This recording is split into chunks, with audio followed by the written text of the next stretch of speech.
गर्भ में मिला वरदान, कैसे मां अंजना की पुकार ने भगवान को झुका दिया।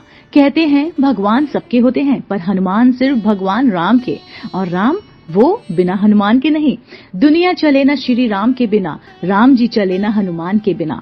सनातन परंपरा में यदि कोई भक्ति का शिखर है तो वो है हनुमान जी।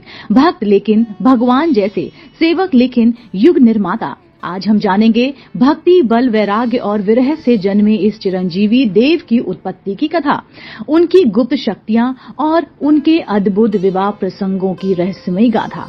जन्म कथा। जब भगवान ने किया संकल्प। सब कुछ शुरू हुआ एक तपस्या से। माता अंजना, जो पूर्व जन्म में अप्सरा पुंजी कस्थली थी, ऋषि दुर्वासा के श्राप से मानव रूप में बंदरिया बनी, लेकिन अंजना ने हार नहीं मानी। उन्होंने अपने जीवन को तपस्या बना दिया, एक ही प्रार्थना के साथ, हे भोलेनाथ, मुझे ऐसा पुत्र दो जो रुद्र की तरह पराक्रमी, वायु की तरह गतिशील और गणपति जैसा बुद्धिमान हो। भगवान शिव प्रसन्न हुए। उन्होंने वायु देव को आदेश दिया, मेरा अंश इस तपस्विनी की कोख में उतार दो।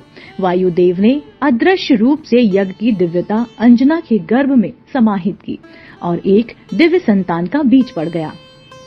चैत्र शुक्ल पूर्णिमा, मंगलवार, घना जंगल, सुबह की शांति और फिर एक तेज प्रकाश। मां अंजना ने जन्म दिया एक पूंछधारी ज्योतिर्मय बालक को, जिसका चेहरा प्रभा से दमक रहा था।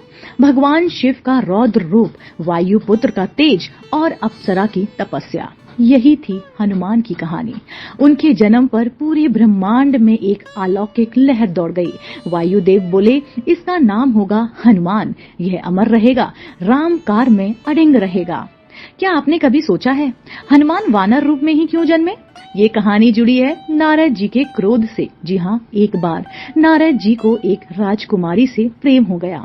भगवान विष्णु से उन्होंने सौंदर्य मांगा, पर विष्णु ने वानर मुख दे दिया।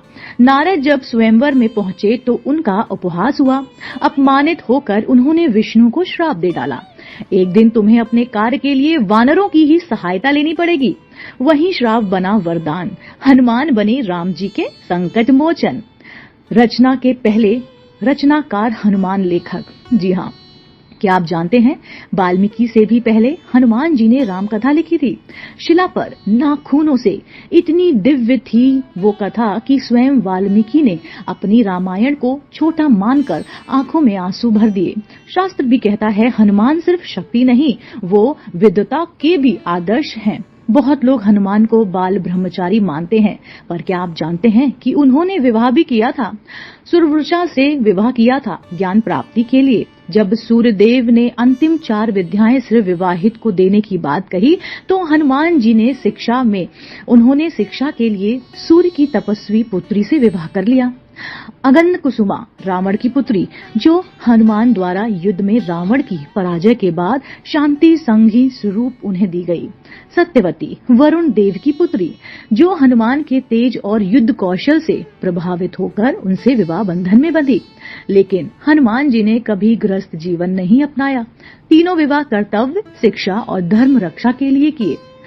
लंका दहन के बाद थके हनुमान समुद्र किनारे विश्राम कर रहे थे। उनके पसीने की एक बूंद समुद्र में गिरी और एक मछली ने उसे निगल लिया। वो मछली गर्भवती हो गई और मकरध्वज नामक पुत्र को जन्म दिया, जो बाद में हनुमान जी के ही विरुद्ध द्वारपाल बना। यह कथा बताती है कि ईश्वर का अंश जब भी गिरता है तो वे भी चमत्कार कर देता है। हनुमान जी सिर्फ बलशाली ही नहीं थे, वक्ता, गायक, नृतक, नीति विशेषज्ञ और संगीतचार्य भी थे, और सबसे पहले राम कथा के लेखक। उनके नाम का भी तो अर्थ अद्भुत है।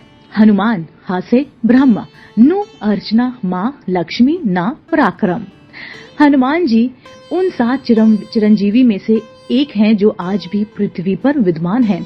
उनकी भक्ति ने उन्हें अमरता, बल, विद्या और परम सेवा भाव से विभूषित किया। मां अंजना की तपस्या, भगवान शिव की कृपा और हनुमान जी की निष्काम भक्ति ने उन्हें युग युगांतर तक संकट मोचन बना दिया।